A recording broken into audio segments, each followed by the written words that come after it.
Gittin Daf Samach Vez. The first Amud is the end of the fifth parak of the Masechta, parak Hanazakin, and then the second Amud is the beginning of the sixth parak, parak Ha'omer. So the end of parak Hanazakin begins with a discussion of certain halachos of an Amaretz and a Talmid Chacham making flour, making challah, and making oil together. And as we've been discussing up to now, and then the Gemara will go back to our Mishnah and analyze the last few cases in the Mishnah of things which were created mipnei darkei shalom. So the Gemara is discussing a Talmid Chacham and Amaretz working together. The Gemara brings two halachos, both are very similar. The Gemara will explain how they work, why they're true, and why we need both of them. So these were brought by Rabbi Yasi ben Hamasholim, the name of his brother Rabbi Yechanan, and it said, which he said in the name of Rabbi Elazar ben Chisma. So he said, if you have a Talmid Chacham who is a kneader of the dough, for his job is, his work is that he kneads the dough for people, or he presses olives into oil for people, and an Amaretz comes in and wants him to work for him. Now, the Amaretz, you have to assume that he's tamei, and that he's metamei everything that he touches. But the dough, you need to take challah from it, and the olives and the oil, you need to take truma from it. And those things, if they are tamei, he's metamei them. That's no good. And certainly we don't want to give the impression that since the Talmid Chacham separated them or worked on them, that they are tahar and a kohen will get fooled into relying on it. So the halacha is as follows. If these things are muchshel kabel tamah, that is, they already became wet, and the Amaretz comes and says, I want you to do it for me b'tahara, because he believes that they're tahar, the Talmid Chacham is not allowed to do it for him b'tahara, because he's going to end up giving it to a kohen and telling him that it's tahar. The kohen's going to think that it must be tahar because it was made by a Talmid Chacham who is the kneader or the presser, and that would be a problem, so you can't do that. So what's the case in which they are wet? So if the Talmid Chacham brings the dough already made, already flour mixed with water, or he brings olives that are already in the press and they're sitting there in the vat and they soak and the oil seeps out, so it's already wet from the oil. So those cases are hochshel kabel tamah. We assume they're tamei. You're not allowed to make them. You're not allowed to make challah. You're not allowed to separate challah or truma. In accordance with the Amaretz's request, you should do it b'tahara, because we don't believe that they're tahara. However, if he brings the flour not yet mixed with water, or he brings the fresh, the clean, the dry olives, not yet put or soaked in a vat so that they become wet from the oil, so then it's not hochshel kabel tamah, it's never become wet yet. It is therefore tahar. You could assume, the Amaretz touched it, it's still tahar. And now, if he asks you to take off challah, he asks you to mix it into water and take off challah, or he asks you to soak the olives in a vat and take off truma, so now it's going to become hochshel kabel tamah, you're allowed to do it, but you have to do something to make sure that the Amaretz is not going to be metamei afterwards. So for the challah, you place it in a special kind of container, a container called a chafisha or an anchusa. These are containers that are made out of leather, old pieces of leather. They're not mekabel tamah, and they're an odd place to keep the challah, and therefore the Amaretz will remember and he won't touch them. And the olives, the Mishnah doesn't say what you do with them, but you do something with them that the kneader will remember. Now, let's skip ahead to the Gemara. The Gemara explains the Amaretz is going to take them in their containers and give it to the kohen. You're going to put it in containers that are not mekabel tamah, so he won't be metamei them. So Gemara asks, why aren't you afraid that he's going to stick his hand in and he will be metamei them? So the Gemara says, for the challah, you don't have to worry because it's in an odd container, and that'll remind him. And for the olives, you also have to put it in some odd container that's not mekabel tamah, one that's made out of stone, one that's made out of waste material of animals, clay glolim, or clay adama, or unfinished earthenware, things like that. Now, why don't you afraid he's going to do it on purpose? So the Gemara says the Talmid Chacham has to warn him and say, if you touch it, it's going to go back to being tevel. And we know he doesn't want it to be tevel because he came and he asked him to take off challah, and he asked him to take off truma, so he's not going to want that to happen. Okay, so therefore you don't have to worry there's going to be metameit. Now, the Gemara says, why are we lenient? Why did we allow this? Why don't we just say that you're not allowed to, that you shouldn't do this for the Amaretz? So the Gemara says we did this for the benefit of the kneader and the presser, the one who needs the dough and presses the olives, because they need the parnasa, they need the livelihood. And the Gemara says you have to tell me both of them.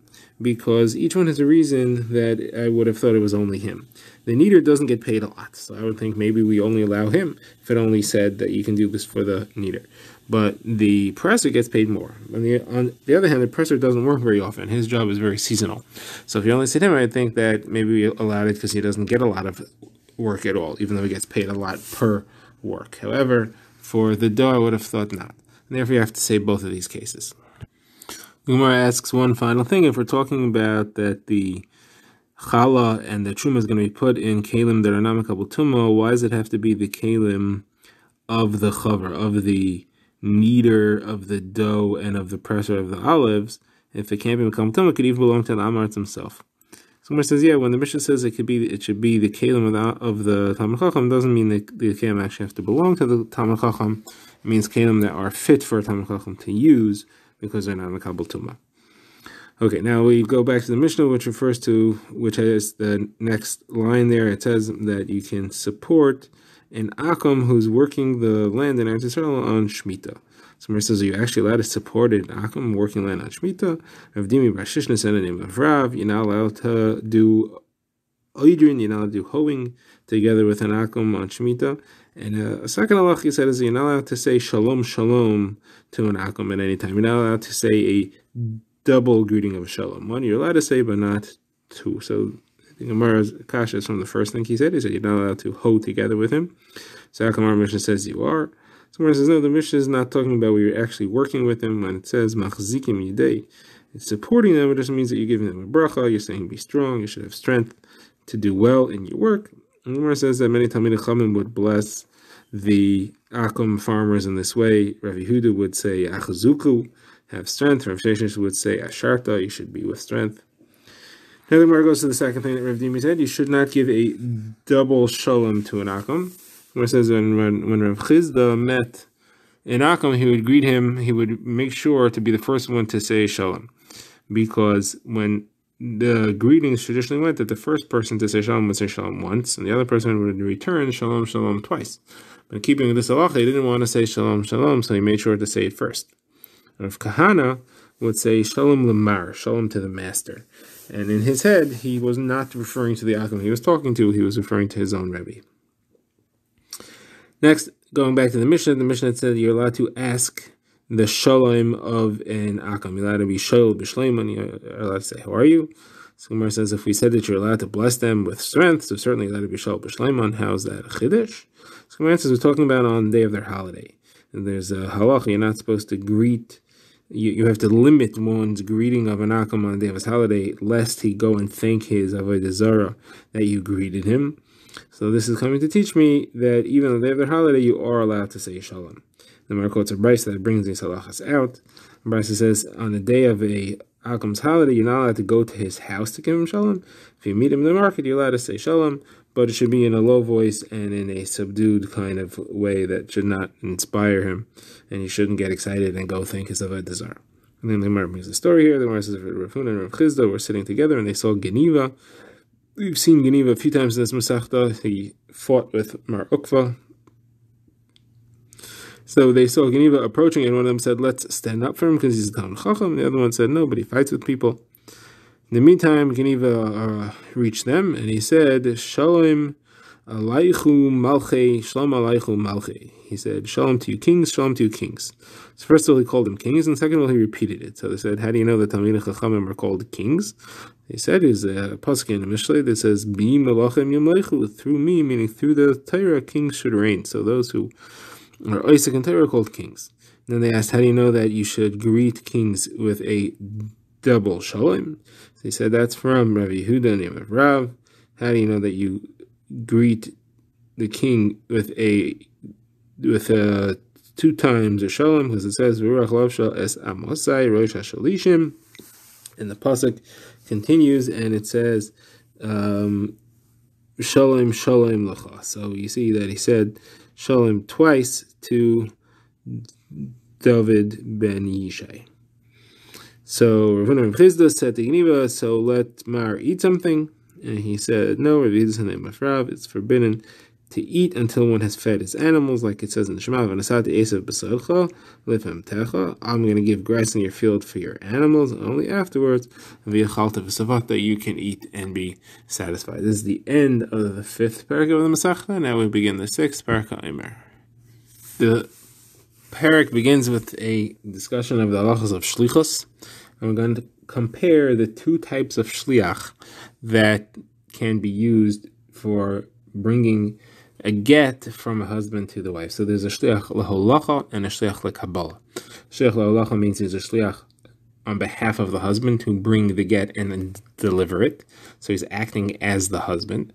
Shliach lekabbalah is a messenger of the wife to receive the get. Now, shliach laholacha, acting as the husband, when he takes the get on the husband's behalf, he's not representing the wife, he's not delivering the get, and therefore she's not divorced until he actually gives it to her. Shliach lekabbalah is made by her, she is representing the wife. As soon as that shliach receives the get, then it's as if the wife received the get and she's divorced already. So these are the general cases, the simple ones. So shliach laholacha, the husband gives someone a get and says, bring this to my wife. She's not divorced until she gets it.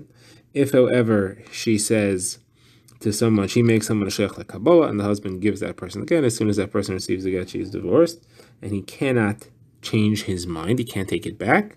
The Gemara, the Mishnah discusses what is the lashon, how do you appoint a shliach lekabbalah. So everyone agrees if she says hiskabel ligiti, accept my get from you, that works. According to Shimon ben Gamliel, she could even say toil ligiti, take my get from me. Now the Mishnah discusses another case where the husband tries to make someone a shliach lekabbalah for the wife. That doesn't work because he's not authorized to do that. He's not, the shliach lekabbalah is a shliach of the wife. Only the wife can make that shliach. The husband cannot. So if he says to someone, be mekabel, this get from my wife, it does not take effect even when this person receives it. He could go bring it and be a shliach laholacha, but that's only when he actually gives it to the wife. Now, if you have a real shliach lekabbalah made by the wife, the husband can cancel it and make him a shliach laholacha. He could say, I don't want you to be a shliach laholacha. I don't want to get to be a shliach lekabbalah, that is. I don't want you to forget to be chal as soon as you receive it. I want you to take it, don't want it to be chal. I want you to actually take it and deliver it and be a shliach laholacha. And then he can override the shliach lekabbalah that was given. Not that he's stronger than the wife in this regard, but he's not participating in her shlichus that she made. He's not willing to give it to this person under those circumstances. Instead, he says, go take it and be a shliach laholacha, and then he's able to do that, and it's not chal until the woman actually receives it, and if he wants to change his mind in the meantime, he can. We now begin the Gemara. The Gemara wants to know if we can use this Mishnah to determine a machlokas we had back on Daf Yudalid called Hailech Kizachi or not. When somebody says, bring this get or take this get, is he also saying you can actually be mekabel and acquire it for her as soon as you receive it? So that was the question we had. Is the term Hailech also mean he's allowing him to do that or not? So the Gemara is going to note that our Mishnah refers to 3 different things the husband could have said. He could have said his skabel. He could have said, I want you to receive this get. He could have explicitly said, be a shliach lekabbalah. That's one thing that's discussed. It's the first thing that he says. The opposite extreme is where he says, I don't want you to be mekabel, even if he's talking to a shliach lekabbalah was made by the wife. He could say, you're not being mekabel, you're only being a shliach laholacha. And then you have the middle thing where he says, where he just says holich. And holich, we could understand that as also meaning hiskabel. We're not sure what that means or not. So now the Gemara says, let's analyze carefully, and we have maybe 3 different ways of trying to determine the answer to this shaila from this Mishnah here. The first one is, if you look at the Mishnah